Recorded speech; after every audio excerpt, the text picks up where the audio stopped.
जय हिंद। रीस्टार्ट हो रहा, आज 15 मिनट का सेशन पहले हो चुका है, ठीक है।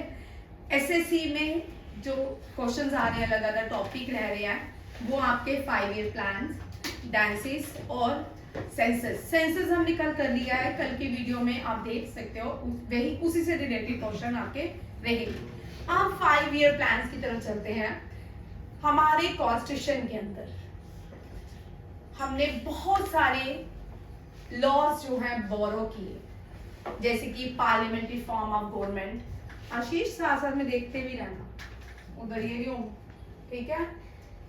Parliamentary form of government, parliamentary form of government देखिए, इसमें लोकसभा, राज्यसभा, द प्रेसिडेंट रहते हैं, ना प्रेसिडेंट रहते हैं। प्रेसिडेंट का लोकसभा राज्यसभा में प्रेसिडेंट का काम क्या है? एड्रेस करना। क्या करना? एड्रेस करना। जब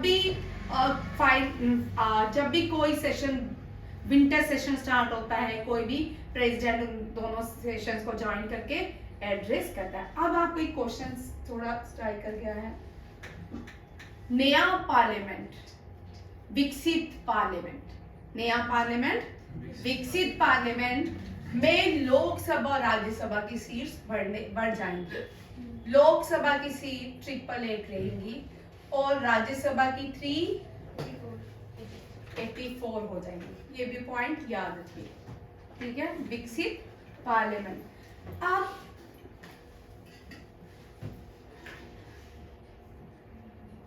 सिटीजनशिप भी हमने बोरो किया यूके से,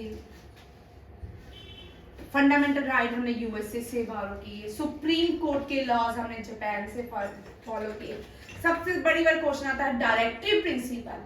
डायरेक्टिव प्रिंसिपल जो है ये स्टेट के लिए इम्प्लीमेंट होता है, कोई भी, it is not enforceable by law. ये याद रखिएगा, ये क्वेश्चन अगर आएगा ना, डायरेक्टिव प्रिंसिपल आप के लिए कोर्ट नहीं जा सकते अगर आपके डायरेक्टिव प्रिंसिपल क्या होते हैं, नहीं कोई भी अडॉप्ट होते हैं, आपके नहीं माने जाते हैं, आप उसके लिए किसी भी कोर्ट में नहीं जाते।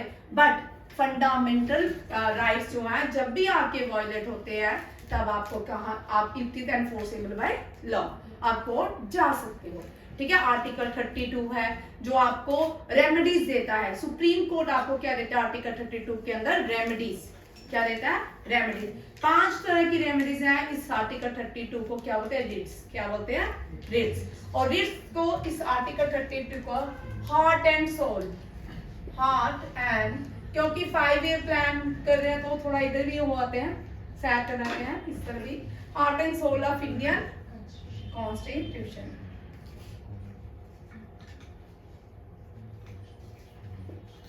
ठीक है, इंडियन कॉन्स्टिट्यूशन। ये किसने कहा? B R Ambedkar. चलो अब एक और क्वेश्चन है, ठीक है। इसका आंसर मुझे पता आप नहीं दे पाओगे। सोल ऑफ इंडियन कॉन्स्टिट्यूशन किसको कहते हैं? इसका आंसर तो दे दिया, इसके कहा किसने, इसका आंसर नहीं दे पाओगे, ठीक है। ये तो मुझे पता था, प्रियम्बल आप दे दोगे, प्रियम्बल, ठीक है। अब प्रियम्बल किसने कहा कि ये heart of the Indian constitution? जी नहीं, इंदिरा गांधी भी नहीं है। कौन? नहीं भाई, चलो स्टार्टिंग में उसका नाम एच से शुरू होता है, ठीक है। हर्षवर्धन है ना, विक्रमशिला है ना, चलो ठीक है। अब इसका नाम मैंने आपको बता दिया। अब हमने एक और जो हम पढ़ने जा रहे हैं 5 ईयर प्लान, ये हमने बोरो किया यूएसएसआर से। किससे? हाँ, यूएसएसआर। यूएसएसआर को बनाने वाला स्टेलिन थे, इन्होंने 5 ईयर प्लान्स बनाए थे यूएसएसआर से, ठीक है। 9th 10th में एसएसटी में हिस्ट्री में स्टेलिन है, रशियन रेवोल्यूशनरी में स्टेलिन पढ़ाया जाता है। बोल भाई, किसने बोला? यूएसएसआर। और भारत के जो रिलेशन थे यूएसएसआर के स्ट्रांग होने की वजह से जेएल नेहरू ने बोरो किया यूएसएसआर से 5 ईयर प्लान। ठीक है। 5-year plans borrowed from USSR, established 15 March 1950. 1950. First 5-year plan 1951 to 56. First chairman Jawaharlal Nehru. और याद रखिए जो भी प्राइम मिनिस्टर होता है वही क्या होते हैं, chairman of the planning commission as well as the NITI Aayog. Deputy chairman Gulzarilal Nanda. Last 5-year plan 2012 Jawahar Rozgar Yojana 7 5-year plan में लाएगी। गरीबी हटाओ, ये 2-3 बार रिपीट हो चुका है कल वाले पेपर में, एसएससी में रिपीट हो रहा है। 5th 5-year plan, slogan given by Indira Gandhi. ये तो थोड़ा हाईलाइट था, मेन टॉपिक ये है। अब सीधे है, ठीक है। इसमें मैं कोई डिस्कशन नहीं करूंगी इसलिए कि आपको ये याद नहीं होगा। बहुत इजी है, मैंने इजी तरह आपको याद कराऊंगी, आपको याद हो जाएंगे, ठीक है। ध्यान से देखिए, जो पॉइंट बोलूंगी वो आपकी नोटबुक में होने चाहिए हाईलाइट की तरह, ठीक है। आपने कुछ भी नहीं लिखना, लंबा चौड़ा नहीं लिखना, सिर्फ लिखना first 5-year plan Jawaharlal Nehru was the chairman. Modification किसने किया, किसने ये फर्स्ट 5-year प्लान जो है ना भारत में यहाँ रखिए प्राइमरी सेक्टर से रिलेटेड है, ठीक है। प्राइमरी मीन्स एग्रीकल्चर, भारत में एग्रीकल्चर प्राइमरी सेक्टर में आता है, ठीक है। और ये प्राइमरी सेक्टर पूछ सकते हैं कौन सा प्लान एग्रीकल्चर या प्राइमरी सेक्टर से डील करता था, वो है फर्स्ट 5-year प्लान। और हरूद-दमोर मॉडल है, कौन सा, हरूद-दमोर मॉडल। और इसको, ये मॉडल के आर्किटेक्ट कौन थे, के.एन. राज। कौन थे, के.एन. राज, उन्होंने ये नाम दिया था हरूद-दमोर मॉडल। उसके बाद ये एग्रीकल्चर डेवलपमेंट की बात की, टारगेट रखा गया था 2.1% ग्रोथ, टारगेट कितना है 2.1%, और सक्सेस कितनी रही 3.6। पहले IITs 5 पहले IIT कौन से 5-year प्लान में लाएंगे, फर्स्ट 5-year प्लान। अब आपने कैसे लिखना है, डेट लिखनी है 1951, टेबल सबके यहाँ पे ऐसे टेबल बनेंगे नोटबुक में, सुन रहे हो, ठीक है।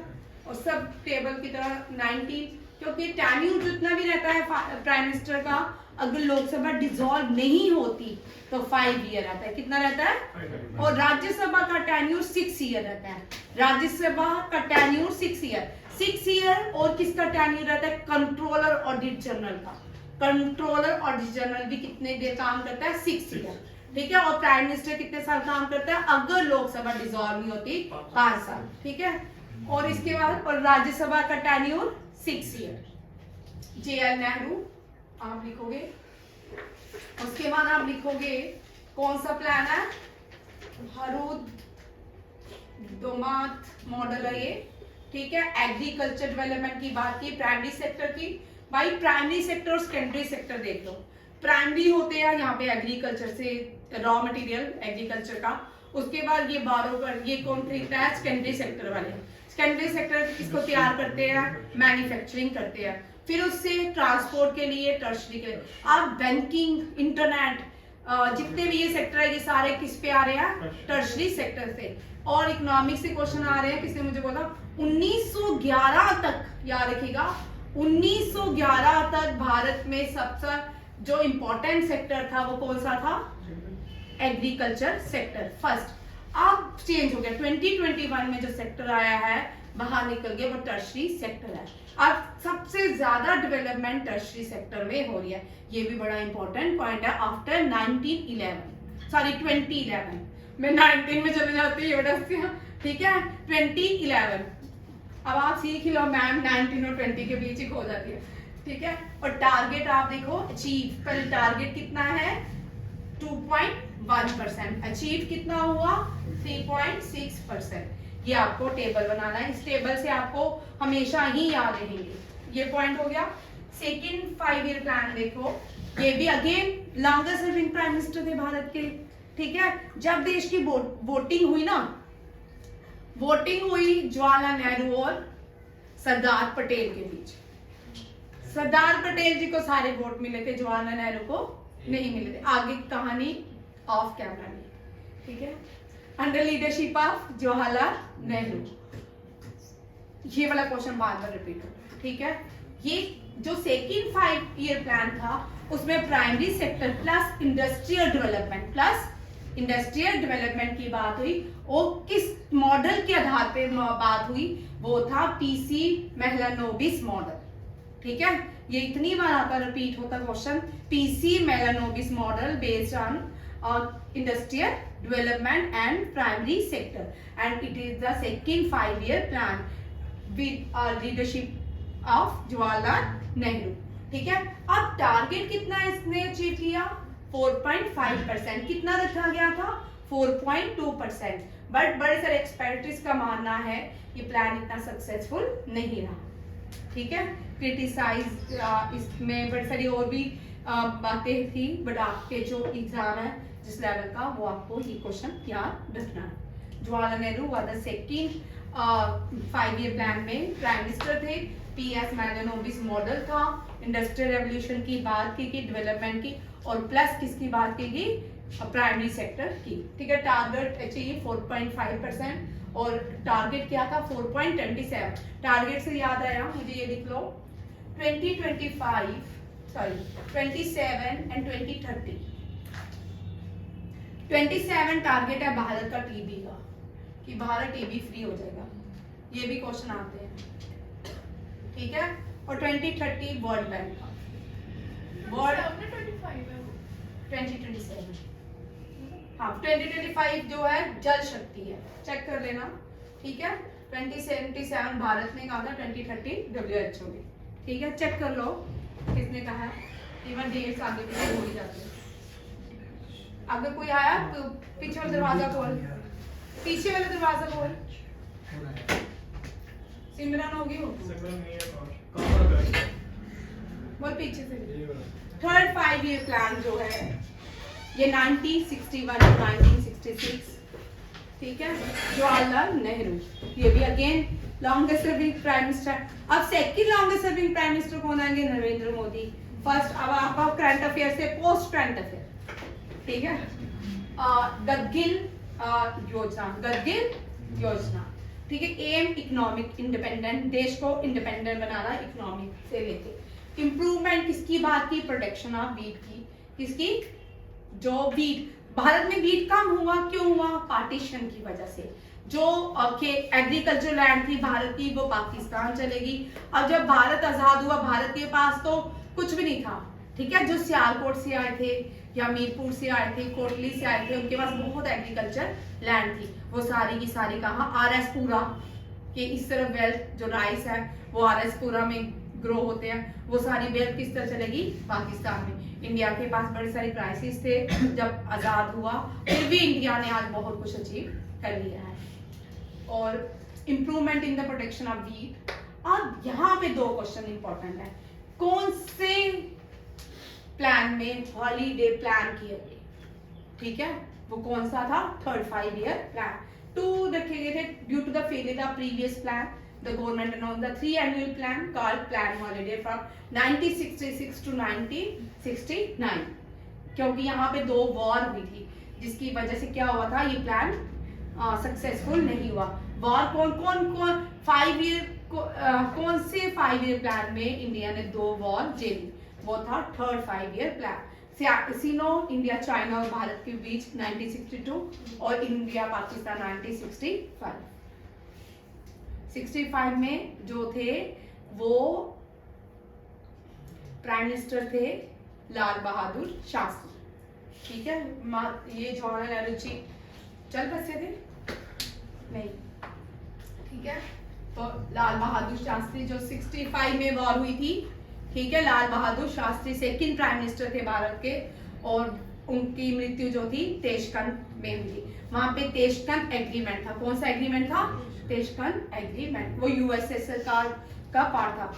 रशिया की जो इंटेलिजेंस बॉडी है उसका नाम KGB है, ठीक है। और CIA USA की है, रॉ जो है इंडिया की है, और इजराइल जो है मुसाद इजराइल की है, ठीक है। नेक्स्ट देखो फोर्थ 5 ईयर प्लान 1969, ये डेट्स भी याद करनी है साथ साथ। 13 सिमरन पेपर में ये इंपॉर्टेंट चैप्टर है, ठीक है। 1969 1974 इंदिरा गांधी, ये जो बेस्ड ये था अशोक रुद्रा मेनन मॉडल, ठीक है। इसमें 14 मेजर बैंकिंग से ये बड़ा क्वेश्चन आएगा, अभी ये बैंकिंग वाला नहीं आया। बैंकिंग सेक्टर कौन से 5 ईयर प्लान में रखा गया है? 4th 5 ईयर प्लान, ठीक है। 4th major Indian banks were nationalized और ग्रीन रेवोल्यूशनरी की भी बात की कहाँ पे? 4th 5 ईयर प्लान में। इंडो पाकिस्तान की वार हुई और बांग्लादेश एक नया देश बन के आया। फैमिली प्लानिंग की गई और इसका टारगेट जो था वो अचीव नहीं हुआ। 5.7 टारगेट रखा था, 3.3%। ये भी याद रखिएगा। ये सारे क्वेश्चन जो मैंने रेड मार्क किया है यही इंपॉर्टेंट क्वेश्चन है। इंदिरा गांधी ने सबसे पहले बैंकिंग रेवोल्यूशन लाया, ठीक है। क्या लाया? Banking revolution, green revolution. Green revolution के 2 क्वेश्चन याद रखिए। फादर इंडिया के कौन थे हैं और वर्ल्ड के?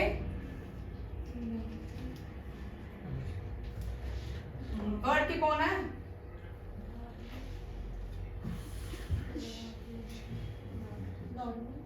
नॉर्मन नॉर्गस बोल्टफैन।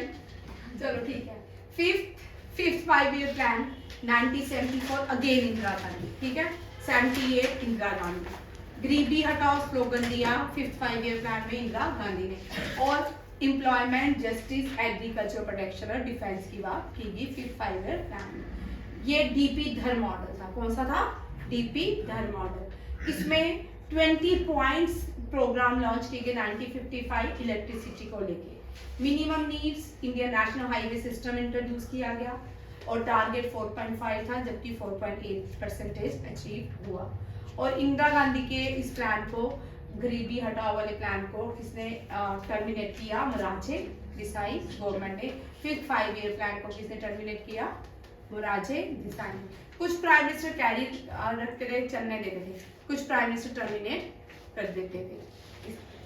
नेक्स्ट देखिए 6th 5 ईयर प्लान में 1980 to 85 ये भी इंदिरा गांधी। इसमें इकोनॉमिक पॉवर्टी ये वही पहले वाला ही है। इन्वेस्टमेंट योजना, infrastructure changing, trend to growth model, ये भी 5.7 ग्रोथ का था और 5.2 यहाँ पे रखा गया। आप देखो भारत 5 पॉइंट में आ गया, 3 से 5 पॉइंट में। 7th 5 ईयर, आपको पता है कोविड में जीडीपी 2-3 चली गई थी। अब ये गवर्नमेंट का कसूर नहीं है, सारी मार्केट ठप हो गई थी नोटबुक्स की, ठीक है। स्टूडेंट इंडस्ट्री बिल्कुल ठप, शॉप्स, क्लोथिंग इंडस्ट्री बिल्कुल ठप, और ठीक है ना, बड़ी सारी इंडस्ट्रीज थी जो बिल्कुल ठप। सिर्फ चल रहा था क्या? Medical and kirana.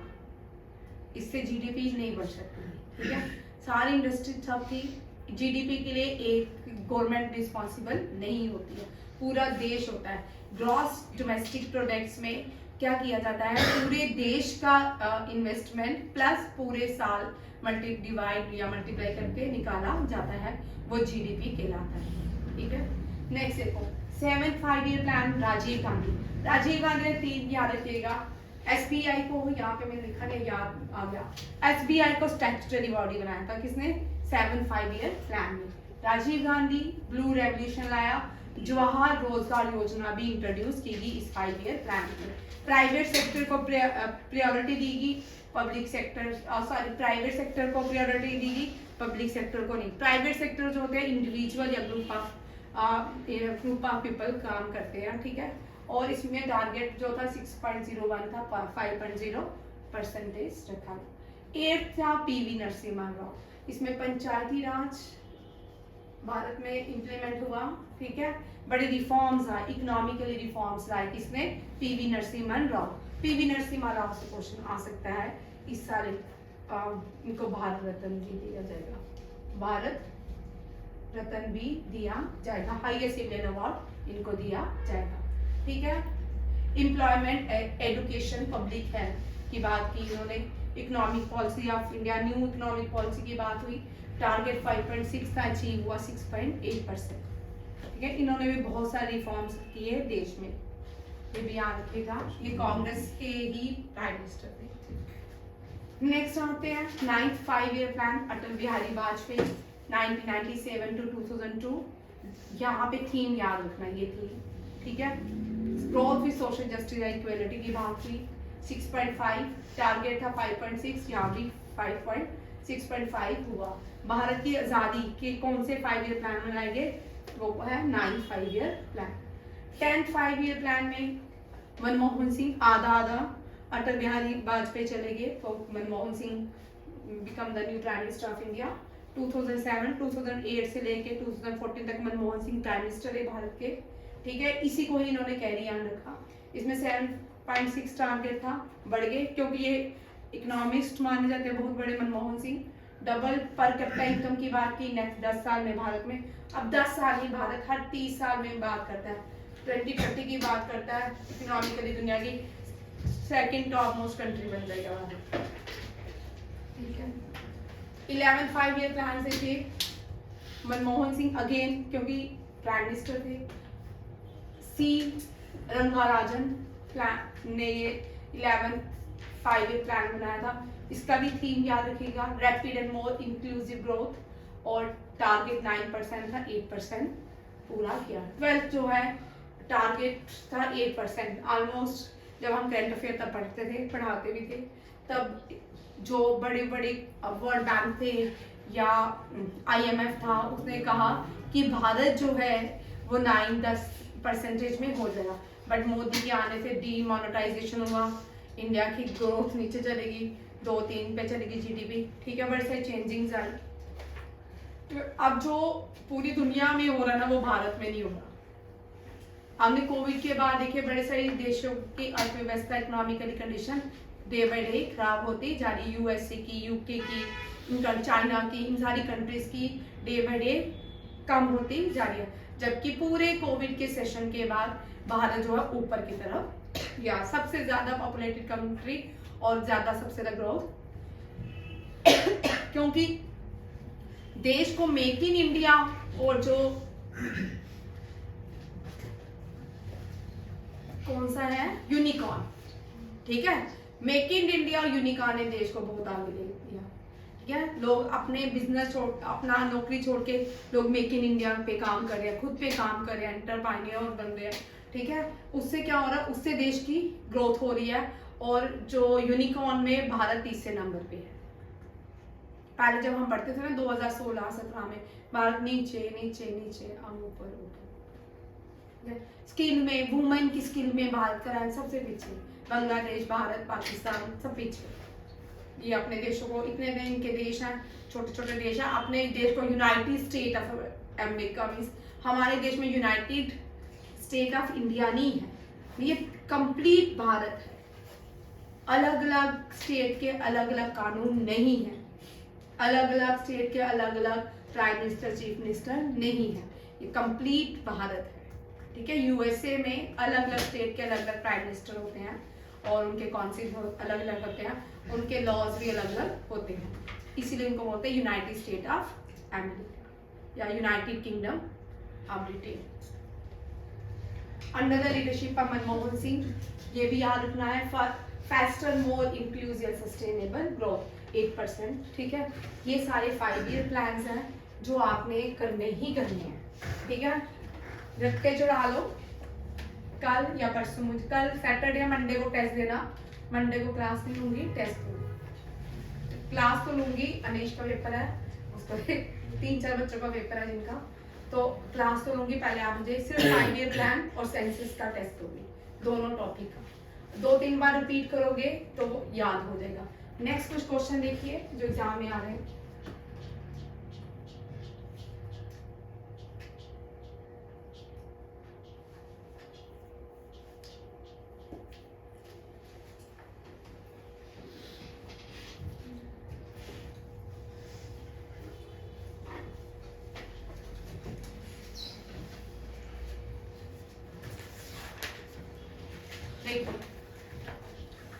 दो क्वेश्चन सिमिलर क्वेश्चन देखिए, 3-4, ठीक है।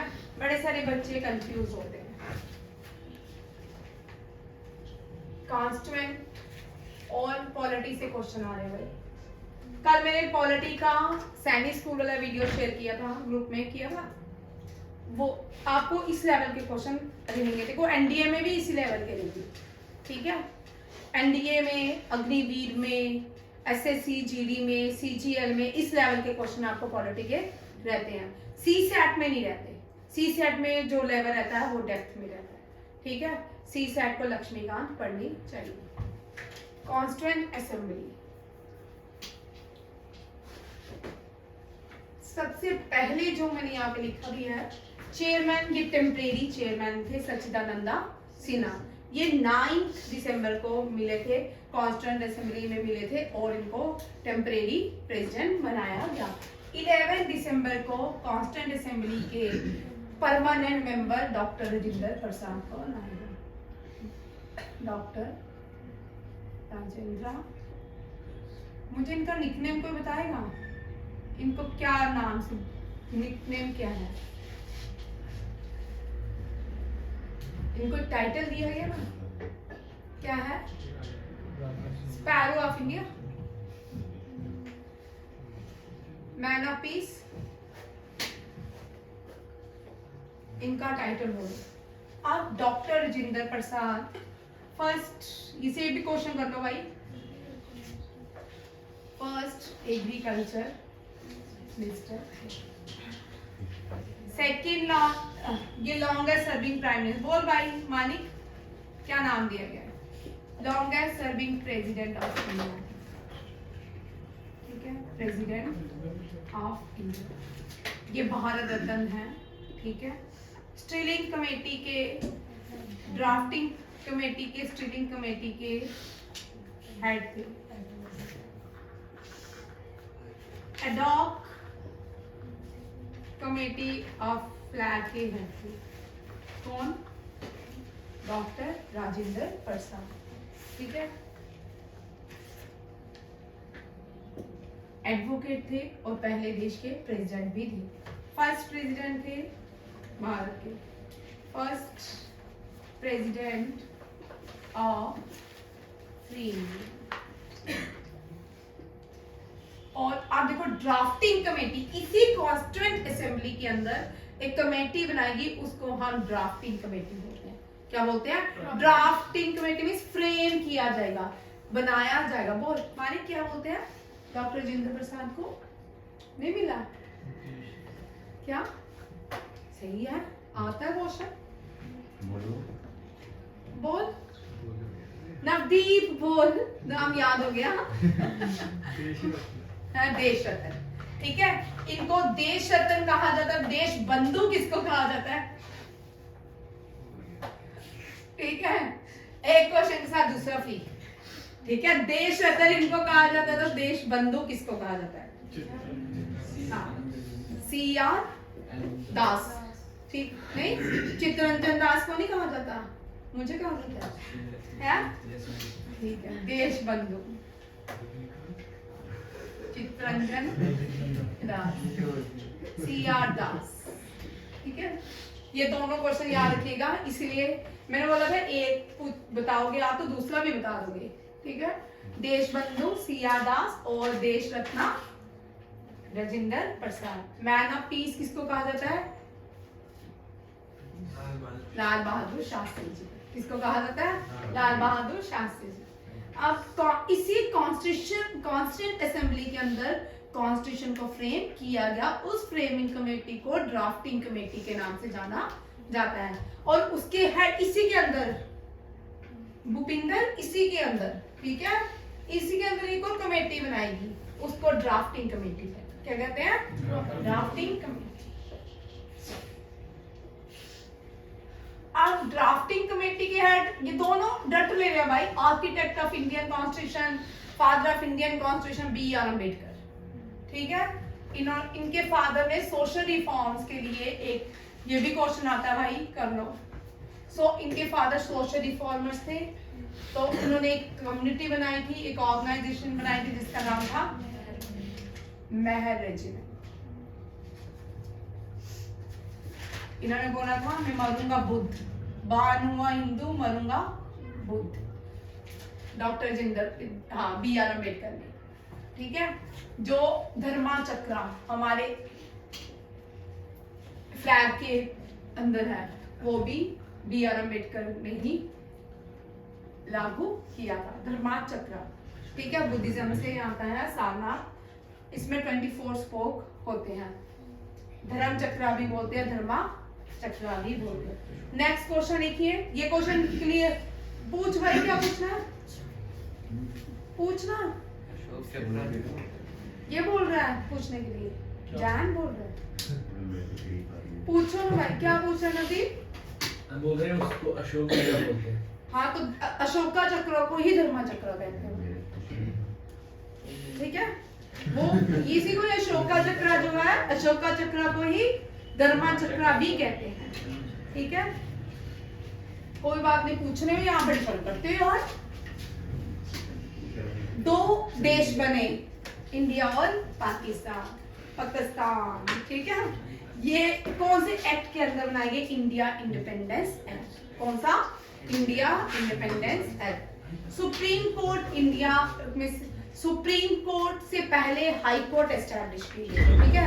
हाई कोर्ट कहाँ एस्टैब्लिश हुए थे? कोलकाता, मद्रास और मुंबई। हाँ मुंबई, ठीक है, बॉम्बे। अभी यहाँ पे 3 हाई कोर्ट। सबसे बड़ा हाई कोर्ट अगर क्वेश्चन आएगा, इलाहाबाद हाई कोर्ट। कौन सा है? Allahabad high court. अगर जजेस पूछ जाएंगे हाई कोर्ट में कितने हैं? 25। सबसे बड़ा high court Chhattisgarh high court है भाई, इलाहाबाद हाई कोर्ट है। चल सॉरी, ठीक है। अब हम इसके ऊपर कल बहस करेंगे, बड़े दिन हो गए, ठीक है। सुप्रीम कोर्ट कितने हैं? 25। सुप्रीम कोर्ट 1 है भाई, बड़ा सुप्रीम कोर्ट का क्वेश्चन का मजा ना है। इलाहाबाद हाई कोर्ट है, अच्छा ठीक है। और सुप्रीम कोर्ट के जजेस को कॉलेजियम बोलते हैं, 33 है। कितने हैं? 33 जजेस। मैं भी दो कुछ और नहीं खा रहा। ये कुछ वो ये नहीं खा रहा हूँ, झारखंड। हाँ, द्रौपदी मुर्मू झारखंड नहीं है। इलाहाबाद। रुक जाओ, उस पे भी आते हैं। अब हमने सिंगल सिटीजन कंसेप्ट यूके से लिया, किससे? यूनाइटेड किंगडम से लिया। राष्ट्रीयकृत किंगडम के फाउंडर कौन है? दंती दुर्गा। दंती सत्यमेव जयते हमने कहां से लिया है? मुंडिका उपनिषेधा से। कहां से लिया है? मुंडिका उपनिषेधा। ये आते हैं मुंडिका उपनिषेधा, सत्यमेव जयते हमने ड्रॉप किया अपने कॉन्स्टिट्यूशन के अंदर, ठीक है। ट्रुथ अलोंग ट्रम्प, ठीक है। सत्यमेव जयते स्लोगन किसने यूज किया था? MMM, मदन मोहन मालवीय ने। ये भी आ सकते हैं क्योंकि ये क्वेश्चन आए नहीं अभी तक, और ये आने के चांसेस बहुत ज्यादा है। बृहत कथा बुक लिखी है गुणाध्याय ने। ये गुणाध्याय जो है सत्यवाहना के कोर्ट पोएट थे, हली के। सत्यवाहना के जो एक राजा हली ये थे, उनके कोर्ट पोएट थे। कौन? गुणाध्याय। वेदांतम सत्यनारायण, जो गुरु to be greatest Guru of, ये किसके? कुचिपुड़ी के हैं, ठीक है। ये कर लो, बड़े इंपॉर्टेंट है, ठीक है। कुचिपुड़ी के मोस्ट प्रोमिनेंट गुरु का नाम क्या है? वेदांतम सत्यनारायण, ठीक है। आगे आता है कौन सा डांस जो कॉस्ट्यूम्स पहन के किया जाता है? वो है कुचिपुड़ी, ठीक है। कथक जो है घुंघरू पहन के किया जाता है, कथक, ठीक है। बिरजू महाराज कथक के प्रोमिनेंट डांसर थे। ठुमरी, और इसके साथ ठुमरी और गजल भी गाई जाती है। कथक में लोग गजल के साथ और ठुमरी के साथ, दोनों के साथ डांस करते हैं। और हमारा यूपी वाला जो बच्चा था, उसके पेपरों में तो गड़बड़ होगी। यूपी का पेपर जो है केस चल रहा है, लीक हो गया था, वो आया नहीं। वृद्ध गंगा, वृद्ध गंगा किसको कहते हैं? गोदावरी को, नर्मदा को, कृष्णा को। गोदावरी जो है सेकंड लॉन्गेस्ट रिवर है, सेकंड लॉन्गेस्ट रिवर है।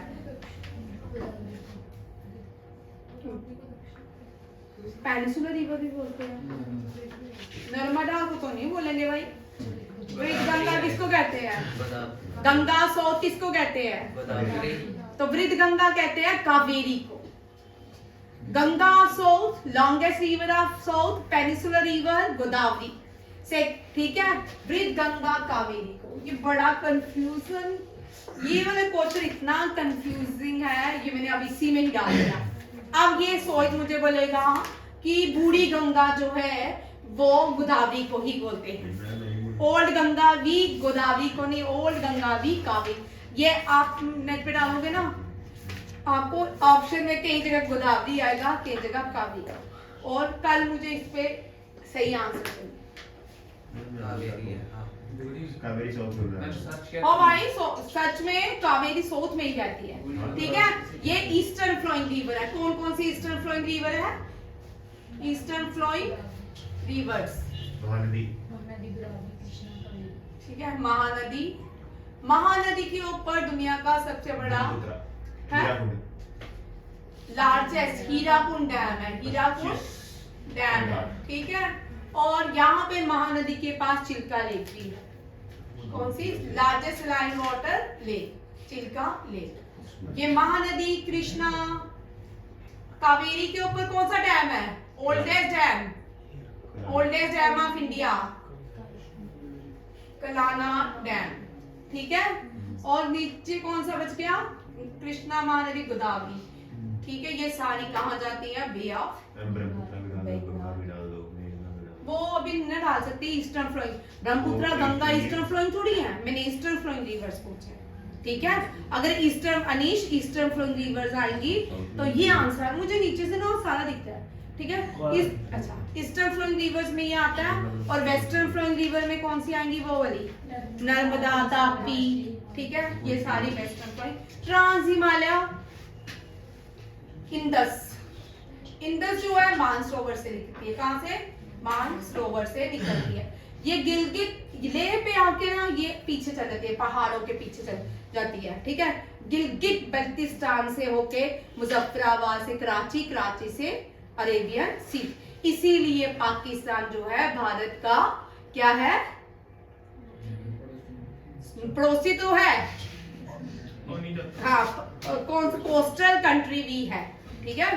कोस्टल कंट्रीज में पाकिस्तान भी भारत का नेबर है।